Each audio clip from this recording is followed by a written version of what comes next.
Ever since I was little, I was constantly singing or listening to music. This continued throughout my years of growing up when there were devices specifically made for listening to music. I had an iPod, an MP3 player, and eventually an iPhone. These all aided my love for music because there was constantly music readily available for me to listen to.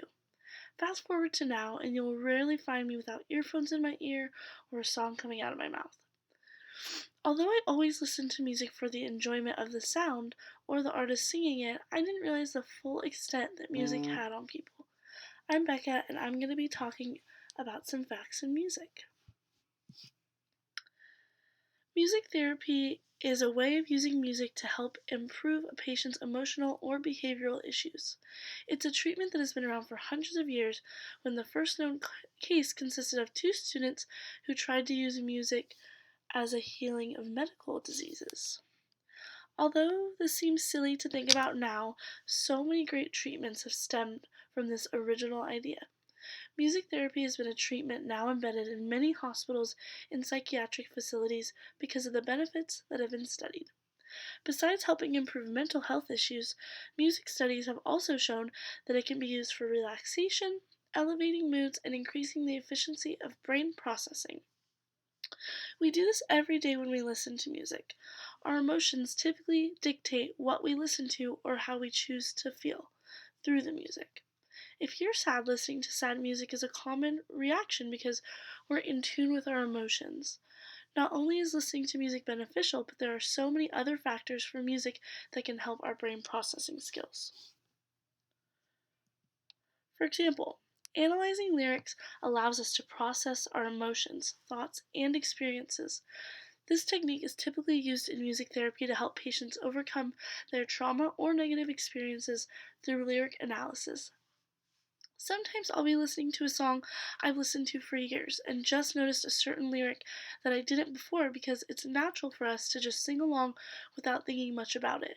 But to analyze the lyrics for a specific reason can help us let go of some of the traumatic experiences that we might have been um, holding in. Playing music is another form of emotional express. Certain instruments have different emotional releases. Drums are known for releasing a sense of anger and provide a release that helps us cope with the emotion better, whereas piano can help people relax because of the sound and feeling of the keys.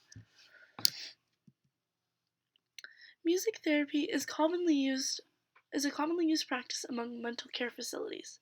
US News talks about why music therapy works so well, where they said, among other things, bringing a song into the mix that the person connects with affords the opportunity to talk to about themes in the song, such as death or grief, that a person is dealing with in their own lives, to facilitate natural, meaningful discussion to work through different emotions.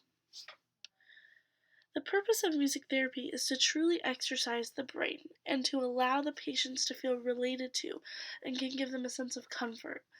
Multiple studies have showed that music therapy has aided patients who have suffered from PTSD, whether that be from sexual abuse or military people that witness horrible tragedies in a time of war. Knowing this is so important to reducing the amount of patients that suffer from these horrible tragedies.